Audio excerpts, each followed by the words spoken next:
Welcome to Recross the Paths. My name is Cade. My guest today is Sam. Welcome, Sam. I'm so glad you're here. Hey, I'm happy to be here. I was so excited to get the chance to connect with you. I stumbled across some of your writing about the current Arena Cube and then one of your projects that's in a similar space. Found your podcast that we'll explore for just a moment, but just really thrilled to get to sit down and chat some about this game that we both enjoy. Yeah, me too. So you are the host of this really new project called Rough Drafts. Would you be so kind as to introduce us to that program? Yeah, I started a limited podcast very recently, about 1 month ago. I think not even 1 month ago. Yeah, we're very close to the beginning. Yeah, it's going well. It's about limited, not necessarily cube so far. But yeah, the gist of the podcast is there's a lot of broad limited podcasts out there, like limited resources, lords, and they tend to cover like the big picture. And my niche on rough drafts is I take really specific topics and go really in deep on them week to week. So, for example, I just released one that was, actually a bit of a broader topic, but I was discussing mid range in Tarkir Dragonstorm, which is the current format. My first Tarkir episode was just covering like green stompy decks centered around the card Champion of Doosan. So Yes, the 4/2 yeah, trampler. yeah. I love Champion of Doosan. So yeah, it's been really fun so far. I love limited. I love talking about limited. Yeah, so I'm happy to be here. I'm really excited to talk not just regular limited, but cube as well. Yeah, and I think that's a helpful starting point too, because retail limited in some ways is going to mirror what we expect cubes to look like, but there are also critical differences along the way. How did you find your way into draft as something you enjoyed? Yeah, I've been playing Magic for a very, very long time. I think about 20 years this year, which is crazy. um, and I didn't really hone in on limited for quite a while. Like I said, been playing since 2005. I didn't do my first draft until I think 2015, 2016. Oh, so you made it a long way before Yeah, I was before just that. playing like casually and really when Arena came out was when I started to get pretty serious about playing Magic, especially because that is such a very easy to use way of drafting. So once Arena came out, I started playing a lot more Magic, playing a lot more limited. And, slowly over the course of Arena's history, I kind of dropped all the other formats gradually that I was interested in. And now I just play limited. Some would argue that this is like the top tier, that you've made it, you've attained somehow. Yeah. I've shed all those filthy constructed formats and achieved purity. I own 0 cards. That's not true. I own a lot of cards, but I was going to say, yeah, but I own the a cube. lie So. detector suggests. So what is it about limited do you think that strikes your interest so keenly?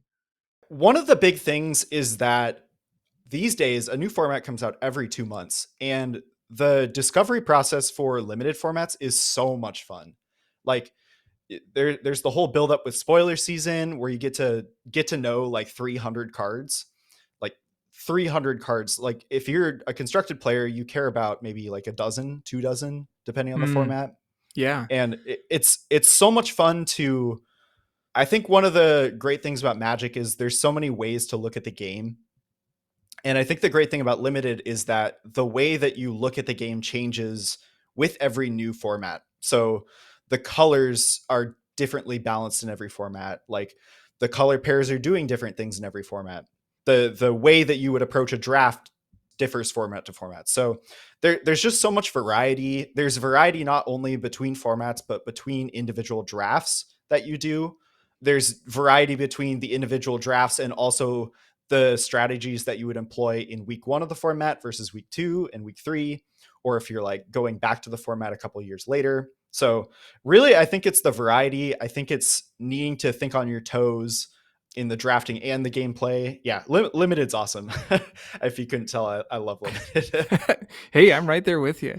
I think that was one of the things that you voiced in one of the episodes I got to listen to that I don't think I had heard quite explicitly stated, where you were talking about that change from early in a format to later. Or maybe you were writing about, I think people have figured out that this is a good deck, so I need to start switching what I'm doing. And that was something that I found so fascinating, like how an environment changes over time just based on how other people perceive that format. And then we were talking also about something like Cons of Tarkir that had a Yeah. re-release on Arena just a year or two ago. Yeah, I really think like I got very lucky to start my podcast during Tarkir Dragonstorm because I think this format is excellent. I know not everyone shares that opinion, but there's just so many different things going on in the format, and you can really shift your view of the format just based on like what you want to do. So like there's certain cards that are like early on, like blue was super undervalued in my opinion. It was kind of like blue and Boros were undervalued. So I was living there, and then people start to catch on. Maybe you start drafting a lot more like green beatdown decks. Like I think those are pretty hot right now. So yeah, it's a really fun thing to kind of ride the wave, especially when the format is good. If the format is super unbalanced, a lot of times it won't self correct in the same way. But luckily, I think that the last year or so or more of limited formats have been excellent, and that there's a lot of adaptation. Like I think the general player base has gotten actually a lot stronger at drafting over the past 5 years. I think just due to the availability of draft in general, you can really feel like metagame shifts in drafts if you're paying attention. I think that's something that's really fun to pay attention to. That's really interesting. Having drafted a number of those here in recent years, have you, maybe this is $1 million marketing question, but have you found that there are hallmarks for a good environment for variety like that? Yeah, I think color imbalance is definitely a big thing. This is something that's way more exclusive to regular limited than it is to cube. Obviously, because if the colors are imbalanced in cube, the designer can just fix that. I think that this is a little specific, but I think that if a format has one deck that is the best thing to be doing, or like one color pair that is the best thing to be doing, that's fine. If a format has one thing that's the worst thing to be doing, that's fine. I think if a format has both a best thing and a worst thing, I think that format really suffers. But if it meets those criteria, it really depends on how open ended the format is. Like how many, at least in my opinion, like how many things does the card file like offer to you to do? Like how much variety is there in the draft? So I think like a format like Bloomborough, which was a pretty good limited format, that had like the 10 different animal color pairs, but it didn't really have much beyond that. Like if you were in black white, you were going to be drafting bats. Whereas I think in Tarkir Dragonstorm, there's not really, black and Abzan are definitely the worst colors, but there's not really a clear best deck. It's kind of split evenly between green and Boros. And I think there's also so much nuance in terms of like the deck construction. Like, are you an aggro deck? Are you a mid-range deck? Are you a control deck? Like Jeskai spans all three of those archetypes so well. So you can take a card like Molten Exhale, which is like just a very good common red removal spell. That's going to play really well in all three of those archetypes. And you can kind of figure out where you're going on the fly from there, like within the draft. And I think that's really the hallmark of a great limited format. My favorite format of all time is Kaldheim. I think Kaldheim is very similar, where it didn't really have I think white aggro was probably the best thing to do. It didn't really have a worse thing to do. And there was so many like little nuanced decisions that you could make that would really give you an edge in terms of like, oh, these cards care about this. I want to include like a bunch of equipment packages, or maybe like my white red aggro deck doesn't want to do equipment. There's just like good formats have a lot of nuance like that. And there's just like a lot of stuff offered to you that you can do. That's really interesting. I don't know that I've heard anybody claim Kaldheim as one of the all-timer best draft formats. So Oh yeah, Kaldheim's awesome. Yeah. that's a really interesting take. I like that. How much do you feel like you have to draft an environment before you feel like you have a good handle on what to expect? I think it depends format to format. That's like the magic answer to so many questions, right? Like, Yeah, I it know. It depends. depends. It's this is gonna sound stupid, but I think if you go in and draft a deck and it does well and you can replicate it, like if you find something very early on in a limited format that you really like, that's good, and you can do it over and over again, I think you're gonna have such a good start to that format because you can really get a feel for one single thing, do it, and then start to feel like is this thing really still open? Do I need to start branching out? And if you have a good starting place, branching out is going to be way easier from there. Whereas if you start a format and you don't have anything that you're latching onto, like I've started a lot of formats and I have no idea what I'm doing and I just can't find a deck that like works for me, you're going to be losing a lot while you find something. But once you hit your stride, you have sort of a starting point to be like, I know when this deck is open and I can inform my decisions from there. Well, and it sounds like also you would know what sorts of things you would need to do against a deck like that. Because if you're not drafting Yeah. that, somebody Yeah. else is. Right. Yeah. Exactly. So in one of the episodes, you talked about kind of doing these deep dives on the program that you're working on. But sometimes you go super deep on even one card and how it changes context based on the deck you're drafting or how the meta game is shifting. Like, is that something that you just do naturally, Sam, or is that something that like requires format knowledge? How do you approach something like that? Yeah, it really stems from stuff that I like. So, like for example, Champion of Doosan, I saw that card in preview season and I was already in love with it. Like a 4-2 stat line is pretty unique. 4-2 trample is something we never get. So there's a lot of I'll just look at the spoiler and maybe find a card that really speaks to me, try to figure out where it's good, and kind of branch out from there. Is that the sort of mindset that you have when you're drafting? Like, do you look at a card, like a card that you've picked, and think, how does this change based on what else I have, or is that something you have to intuit? I do think that's something that you intuit, but you intuit that over the course of the format.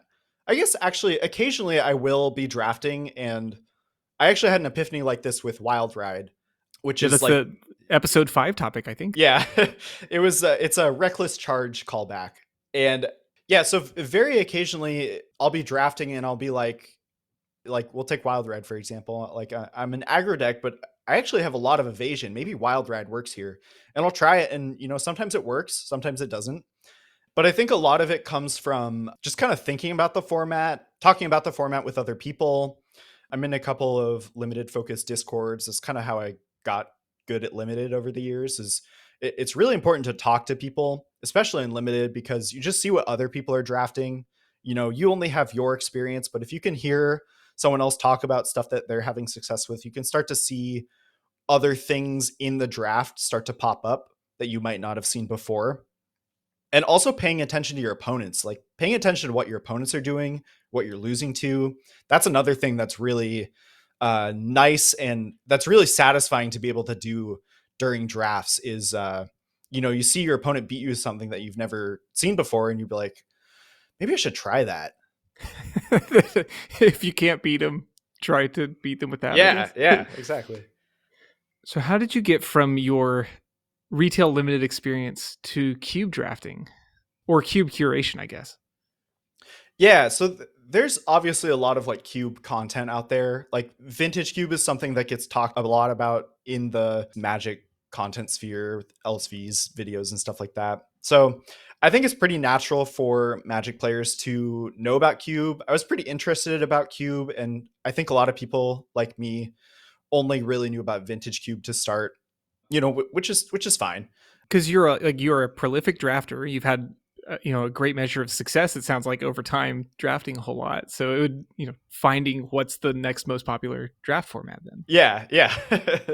And cube is sweet. Like especially like if you don't know what vintage cube is and you watch someone who's good at vintage cube draft vintage cube, you're like, what is going on? The Um first time you watch somebody cast an upheaval without context is yeah, something it's changes. wild. And it's so like engrossing to bring you in. So yeah, I got into cube through that, just trying to do vintage cube on my own, just very slowly through that. And I don't know exactly when they started doing arena cubes, but I was pretty into that too. Obviously, because I know the arena card pool a lot better than the like vintage cube card pool. I was very interested in drafting arena cube as well.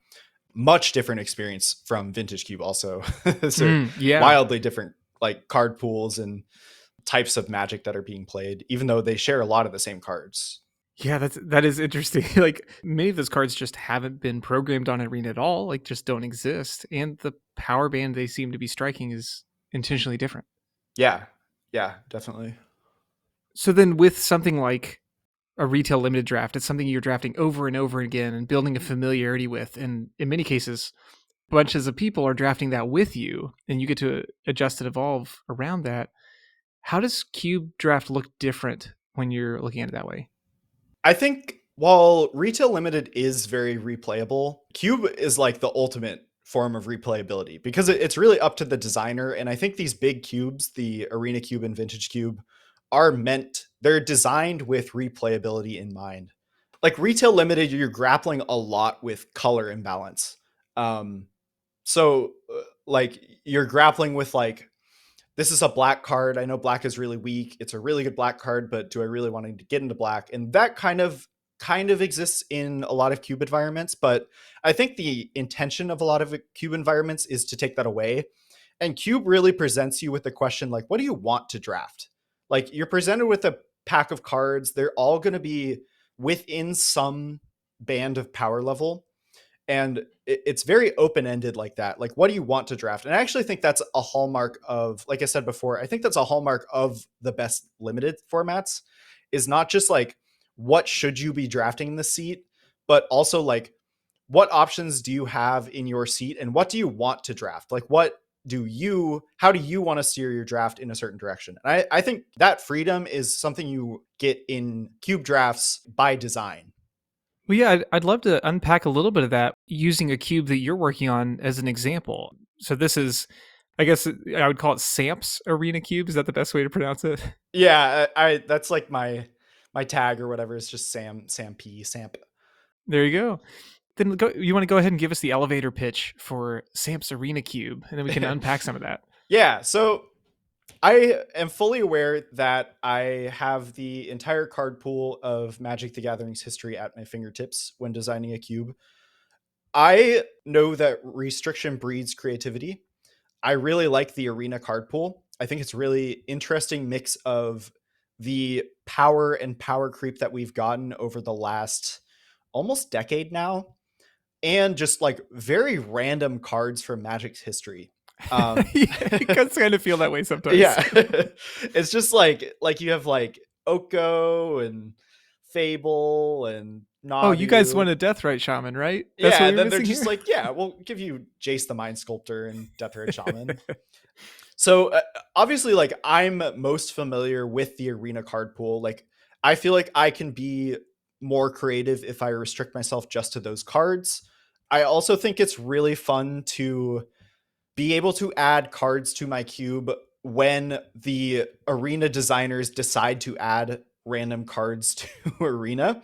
Oh, interesting. It's So like an extra set drop for you. yeah, exactly. So like the special guests for each set, like they dropped Chrome Mox in the Aether Drift special guests, and that was like, Oh, yeah, that's right. should I add Chrome Mox to my cube? That's sweet. They dropped Jace the Mind Sculptor in Bloomborough, um, Of and then we course, get like, the Fox Jace. yeah, Fox Chase, and then and like they'll drop like whole sets like Pioneer Masters. There are a lot of good things like Jace Friend's Prodigy in that set.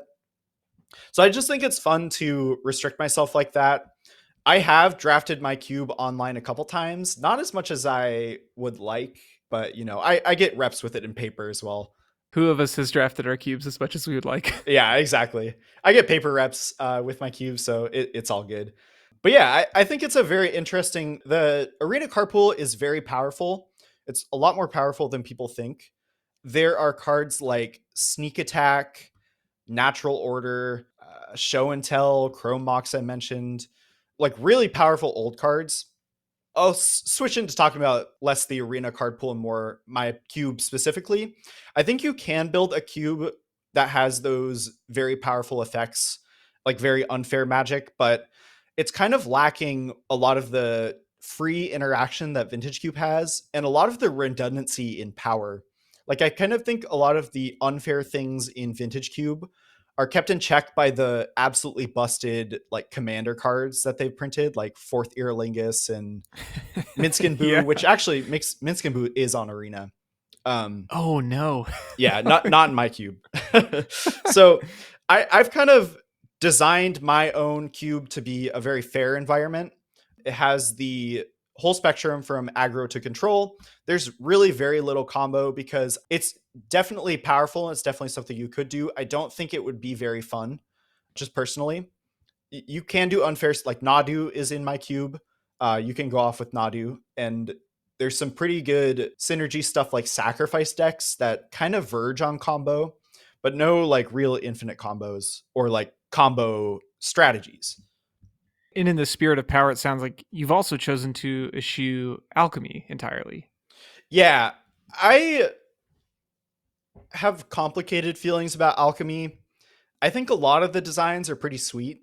Like Oracle the Alpha is one of them. Like that card's really fun. I really dislike a lot of the designs on the alchemy cards. I think a lot of them are just all of the knobs are turned too high. Like something like Crucius is a really sweet card, but it's just so strong. Like they just have no chill on the alchemy cards. There's a card called Talion's Throne Guard, which is a Venser variant. It's a 4 mana 4/2 flash flying with Bargain. When it enters, return up to one spell or non-land permanent to its owner's hand, and if it was bargained, that spell perpetually gains 2 more to cast. Card is just like busted. It's like Venser, but a 4/2 flyer. Like 4/2 flyer. And Excuse me. also like elite spellbinder stapled onto that somehow. Yeah, it's crazy. It's wild. So I was fine with alchemy. I think the most recent version of the Arena Cube I really did not like, and one of the reasons is the alchemy cards are just so good. Like it was really like MH3 versus alchemy dual decks in that iteration of the cube. Mm. Like the alchemy cards are on like an MH3 level. It's wild. So yeah, I have always meant to maintain my arena legal cube in paper. So alchemy's never been something that I've thought about. Sorry for the rant. Oh I no, think no. alchemy is like okay, it's fine. No, we're here for rants, especially if the rant ends with it's fine. Yeah, it's fine. I think there's something funny about that too, where you mentioned something like one of the modern Horizon sets where it provided one of the deepest, most rich card pools for cube designers, but is often so maligned as like, well, these are just some of the most powerful cards in any environment they're in. So Yeah, then finding the right way to mix those. yeah, and one thing that I really strive for in my cube is the idea of open-endedness that I talked about before. Like, what do you want to draft? And I do think that I have cut a number of MH3 cards from my cube for being too good.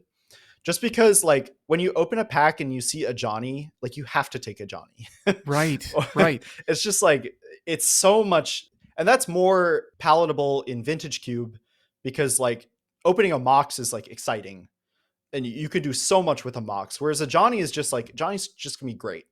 Do you think that's just like a difference in framing of the experience? Like maybe a Mox somehow feels more exotic than something released within the last 2 years? That's actually a great point because like where else are you actually getting to cast Mox Pearl? You know what I mean? Like most of us are not playing Vintage. So if you want to cast in a Johnny, just like sign up for a rental service and jam Moto leagues. Right. Yeah. Like show up at whatever local game store is still running modern events, right? Like Yeah. you can still do that. Yeah. But yeah, my cube, I like to keep the power level high for Fair Magic. So I still have, Ocelot Pride, which I do think is a pretty interesting card. Tamio, Felia. Those are like a little borderline. Flage. Like Boy, Flage, what a card. yeah, it's a wild one. You do have to have like mana requirements to cast it, which is why it clears the bar for me. I cut Orcish Bowmasters is another card that's like, you open a pack, Bowmasters is in there. Like you're gonna try to find ways to like even splash the Bowmasters. So Yeah. um, Turns out drawing cards still good, which means Bowmaster's still good. yeah, I know. One of the things you wrote, you described the official Arena Cube as being power first, and I thought that was a really interesting term. Does it feel like, kind of in the spirit of Power Band, do you think of your own environment that way, or are you aiming for something different? I do like to turn the notch a little bit down. Like I feel like the appeal of the official 540 card Arena Cube is that you get to play with some of the most powerful cards on Arena, even though they've cut a lot of cards for power level reasons, which is very confusing to me. Like Ragavan is not in there. They cut all of the pitch elementals, but still somehow you can cast a Johnny and Psychic Frog and Flage and Talion's Throne Guard. Shieldred and yeah, Yeah. Yeah. Italian Throne Guard. Yes, Yeah. I guess I should make sure to define that because I use that term power first. I think the way you described that was that the cards are so good on rate that like synergy kind of gets left behind. Is that a fair way to summarize that? Yeah, absolutely. Like the cards are going to make your deck if you can cast them no matter what. And I think some of that is fine, especially if the cards do interesting things or synergize in certain ways. So something like Fable of the Mirror Breaker, it's like one of my favorite cards of all time, honestly. And that card is so strong. Like that is going to make your deck, if you're like a red deck, no matter what. But that enables discard synergies. It's an enchantment for Delirium. Like it makes two bodies if you're a sacrifice deck. It makes treasures for a sacrifice deck. It makes treasures if you care about artifacts and you're playing like Legion Extruder or something. And I feel that way about like Ocelot Pride too. Like the way that you can go off with like Fable and Ocelot Pride if you have the City's Blessing is like really fun to me. Tameo's a certain way. I love looping Time Warp. Ooh, yeah. Yeah, there's just a lot of like if the card is very powerful, but like changes the way that I think about the draft, I think that is excellent. I think that is perfect. And I don't feel that a Johnny or Orcish Bowmasters, or I actually just cut Fractured Identity too for my cube. I don't feel like those offer the same type of like excitement during the draft. Do you think some of the cards you mentioned as potential power outliers are scary in other formats is because of having multiples of them? Like, do you think having one of those cards makes it less dire? Yeah, it definitely does. And I think those cards are very appropriate in Vintage Cube, like that upper bound of power level, just because they're competing with so many other powerful cards that, like, if you open, you can think of cards where you put them in the same pack as Orcish Bowmasters or a Johnny, and it's going to be a really hard decision what you take. And you get that all the time in Vintage Cube. And I think just like the power level of the arena card pool is just so much lower than Vintage Cube in that respect, like in terms of like the strategic implications of those cards. In addition to being lower, do you think it's also wider in some ways? Like that there's a bigger gap between your strongest cards and things that you are kind of obligated to play? You know, I think if you look at my cube, also I cut it down to 450 cards rather than 540. The more like traditional like big cube experience, because I do feel like the card pool is just like the bottom 10 green cards you would have to add to the to your cube are not really making the cube more fun. There's only so many 4/2s with trample that you can add, you know. uh Champion of Dusan. Champion of Dusan, I think, is a sweet card for like peasant or pauper cubes, by the way. I think I'm very excited to cast it there. But the bottom cards, just like I had my cube at 540 for a while, and it was like I can really get these build around cards that I've been adding to shine if people see them more often. And the bottom like 10, 20 cards of each color like really aren't adding that much to the cube experience. Like I feel like you already get such a varied experience with 450 that I was okay like excluding those. So you already use what some groups colloquially call Baltimore Singleton, so doubling up on your fetch lands and shock lands. Have you considered breaking Singleton for any other effects that you want more depth for? I haven't. I think this goes along with like restriction breeds creativity. I think it would be fun to really think about the implications of breaking the singleton rule. That's not something that I'm considering for this cube. I do think that that would be a really cool idea for other cubes. I have considered breaking singleton for the card Ancestral Anger, which is it's a single red mana sorcery. Target creature gains trample and gets XO, where X is 1 plus the number of Ancestral Angers in your graveyard, and you draw a card. Ooh, Um, so like a little collect me. yeah, I think that one I've definitely considered adding because it works with a couple things in my cube, specifically Dreadhorde Arcanist, which is one of my favorite cards of all time. um, but yeah, I have not really considered breaking Singleton other than the mana base, which I am trying that out. Not totally convinced, but pretty optimistic. I will say one thing I really do like about quote unquote Baltimore Singleton is or the reason that I added that in the first place was I really like that fetch lands are not just fantastic fixing, they're also synergy pieces. So Yeah, something like if you have more fetch lands, suddenly Deathrite Shaman goes from a card that I think is pretty widely a trap card. Like you should not be including Deathrite Shaman in your deck if you only have one fetch land in your deck most of the time, to a card that becomes actively good.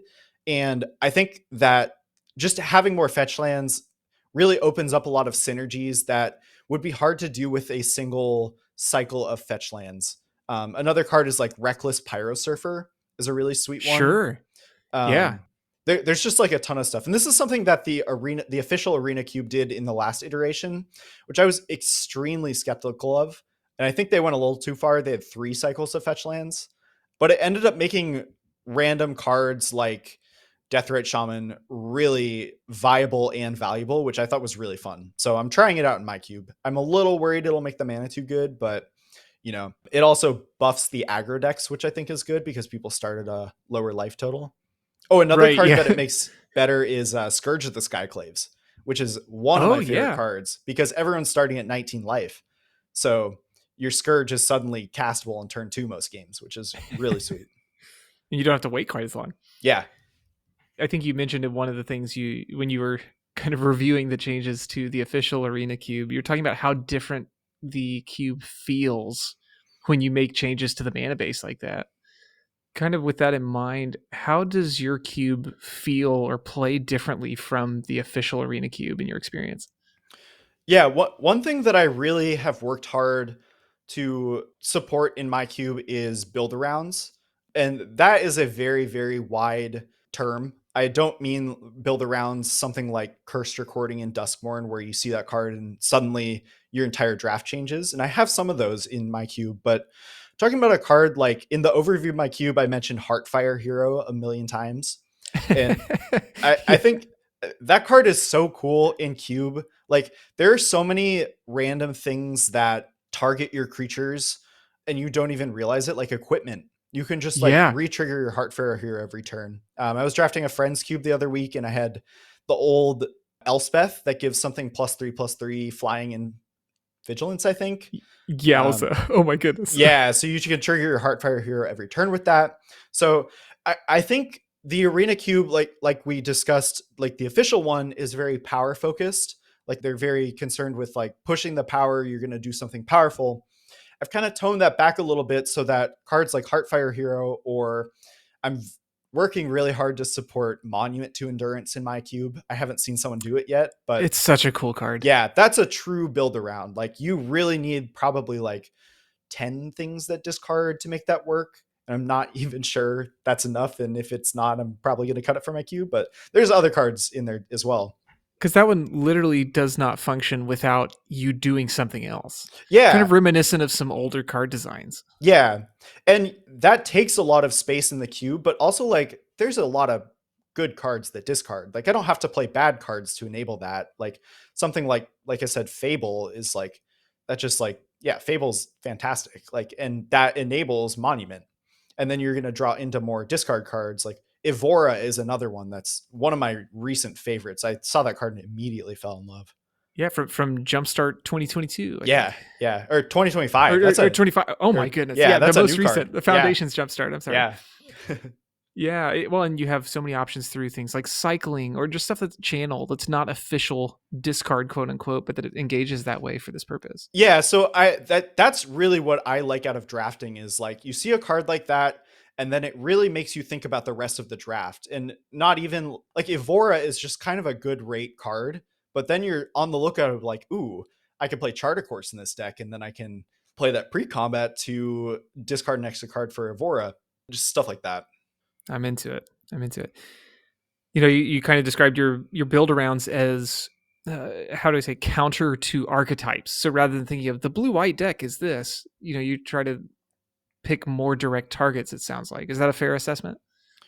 I think so. Yeah. Yeah. I'm really not trying to support dedicated 2 color archetypes in this type of cube. And I think that's the same as the arena cube or as the vintage cube.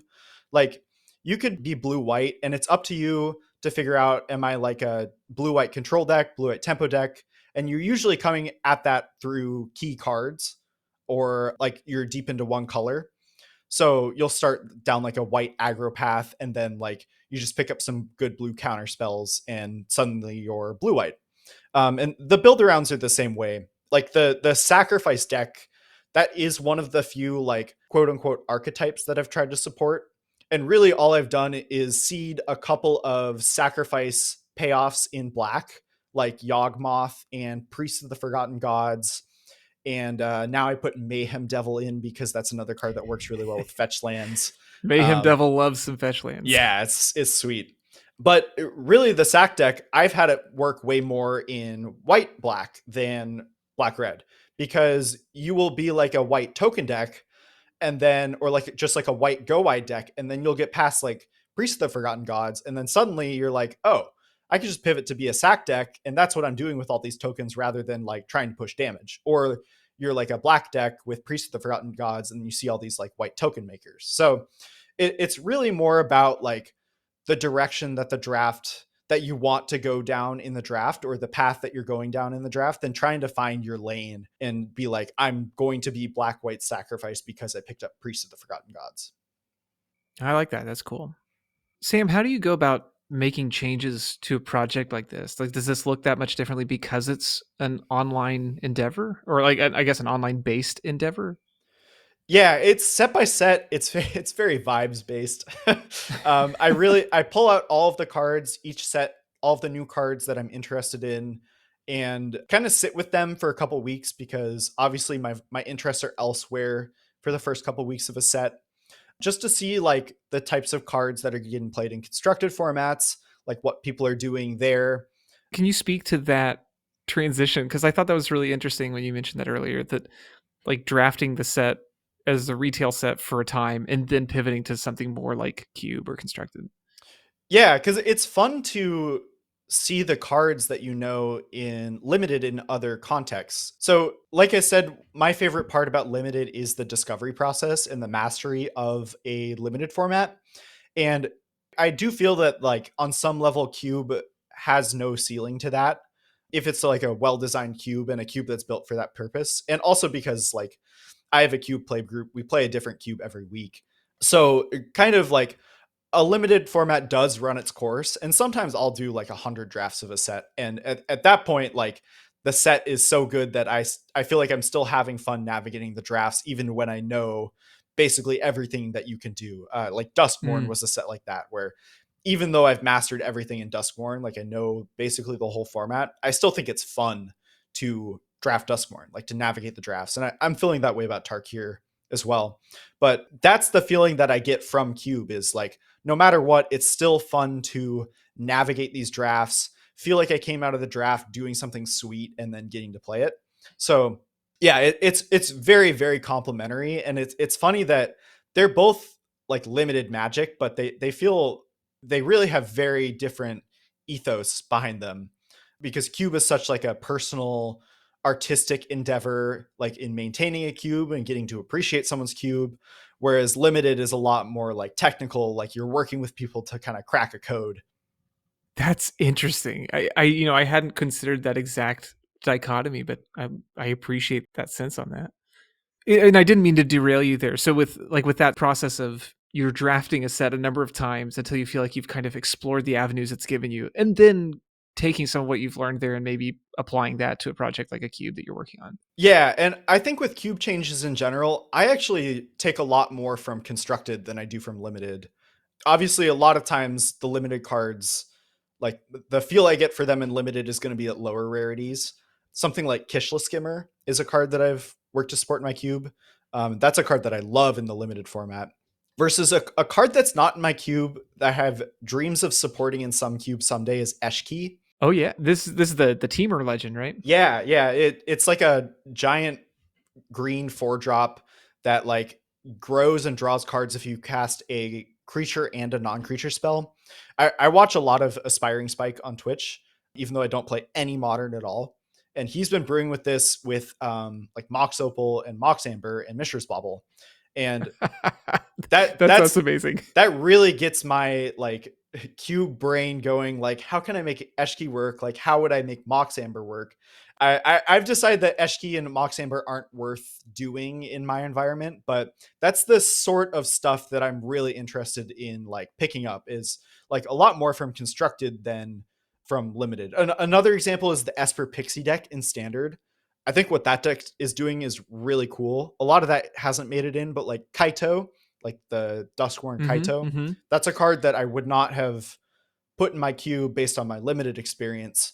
But seeing that card having success in constructed, and not only as just like a rawly powerful card, but as a card that synergizes with like picking up your cheap blue creatures for value, that's something that's I think is really sweet.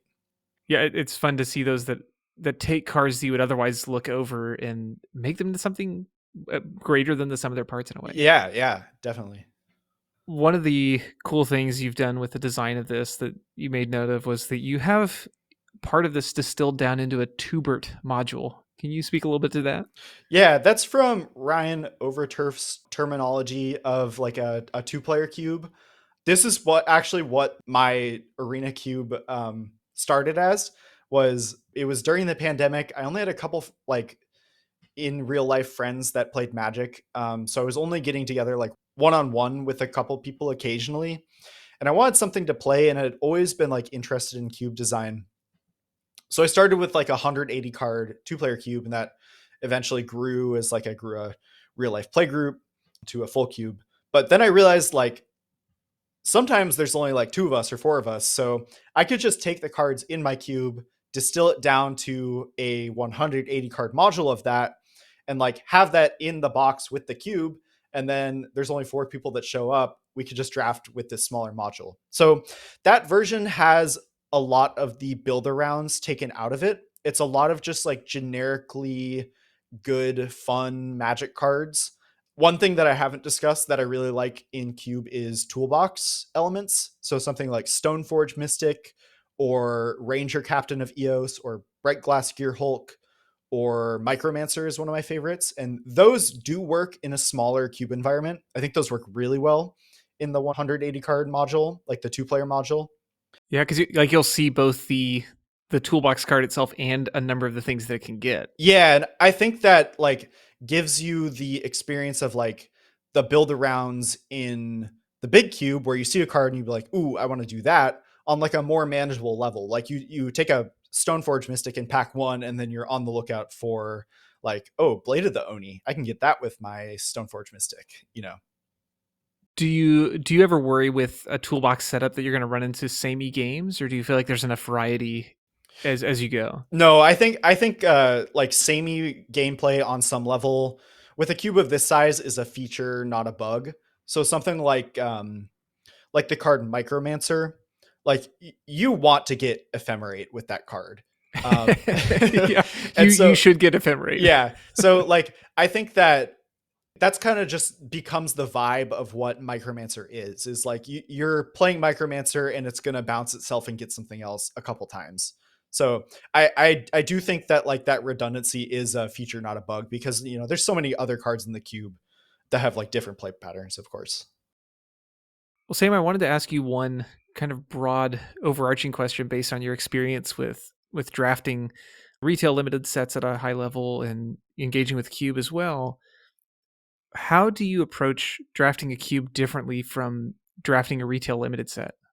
Yeah, like I mentioned earlier, it's really about what do I want to draft in this cube? Like not like what is the strategically best thing I want to do, but like what do I want to draft?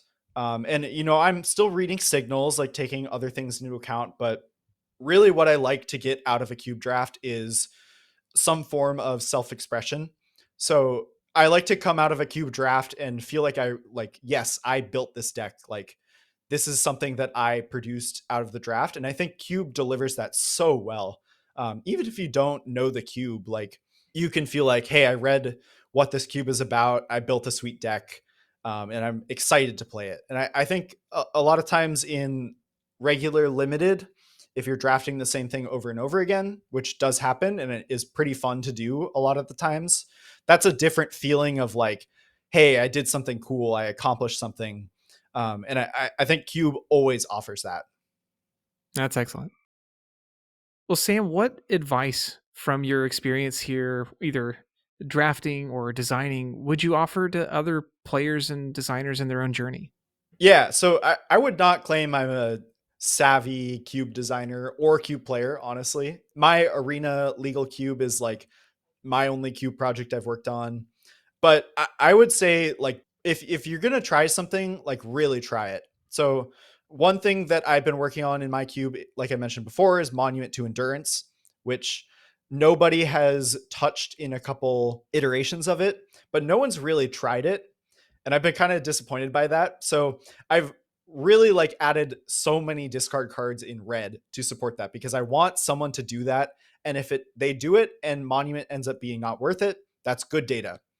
And I think that also ties back into playing a cube. Like if you're going to try, if you see something that you want to build in a cube, you should just like draft like you're going to get it. A content creator that I love, Ethan from Lords Limited, Lord Tupperware. He spent all of the last Vintage Cube season basically building Ketramos. Like he was going in drafting like he had Ketramos from the beginning, just because he loved the way it played, and it was so fun to watch. Like even if he didn't get Ketramos, like could he build a functional deck? And that's obviously an extreme, but like cube is so low stakes most of the time that like if you crash and burn, it's gonna be fine. Like, and when you hit, it's gonna be so much fun. And I think that's true for regular limited too. Like this morning, I tried to build Delta Bloodflies, aggressive negotiations, counter magic like blue black Delver and Tarkir, and it was horrible. And now I know that like I probably shouldn't do that. but But you learned something. yeah, you do. Yeah, exactly. And one draft, one cube event is like so low stakes. Just know like when you have the opportunity to try things, you should just try things. Love it. Love it. Well, as we are trending toward wrapping up, I get to ask one of my favorite questions, which is, if you could have any card printed as a promo, what card would you pick and who would you have do the illustration? Yeah, I had a pretty clear answer for this. It is Prof's Eidetic Memory. Oh yeah, I love that card. This is like probably my favorite card of last year. It definitely fits in the build around camp, and it's in the camp of build arounds where it's like you don't have to go that far out of your way to support it, but it's really sweet. So you basically just want like cheap evasive creatures, like cheap blue flyers, and cards that draw, like Brainstorm and Treasure Cruise, which are already cards that you like already want to play. Yeah, you probably want to play Brainstorm. Yeah, yeah. Yeah. So yeah, it's such a sweet card. It's so much fun in Cube. It was really fun in Murders of Karloff Manor. Like opening that and building around it was excellent. And I do think the art is pretty lackluster.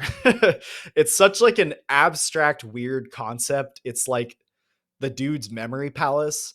And I feel like the art is cool. It's like a good piece of art. I feel like it could be way more abstract than that. So the artist that I've selected is Jeremy Wilson, who's done a lot of stuff in the past couple years. The one that you would probably recognize is the Showcase Embereth Shieldbreaker. That's like all Yes. black, white, and red. He has a lot of pieces in like Duskmorn that are really cool. So I think something really like striking, really bold colors, really abstract would fit that card really well. And that's cool. Jeremy has this really striking style, like just heavy block colors, like not a lot of, variety of shades. It's really Yeah, like yeah, impactful work. right. And it works really well for like more abstract cards, like he did. Have Scryfall pulled up. He did like Insidious Roots from Murders, which is so just Yes. black and green and white, and Unnerving Grasp from Duskmorn, which is another one of my favorite cards from that set. That's really cool. Great choice. Thanks. Well, Sam, this has been so much fun for me, and it's so really enlightening to hear a different perspective on drafting and on Cube in general. This has really been refreshing. Yeah, thank you for having me on. It's been a blast. I love talking about Magic cards. So Well, certainly, if folks want to hear you talk more about Magic cards, I can't recommend Rough Drafts enough. I've really enjoyed diving into these inaugural episodes, and if folks are interested, I know Rough Drafts is now available anywhere fine podcasts are hosted. So I certainly want to point folks there. But if folks want to follow up, say on your Arena Cube or anything else you're working on, where would be the best place for us to point them? Yeah, I'm pretty active on Blue Sky.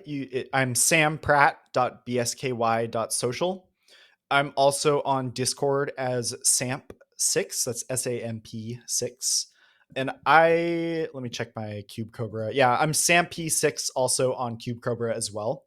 I've also been streaming on Twitch very occasionally as SamP_MTG. Perfect. Well, again, thank you so much for your time. This has been, as I said, just a joy. It's just so great to share the moment with other folks who are passionate in the space, and I'm so grateful for your time. Thank you, Sam. Yeah, I really appreciate you having me on.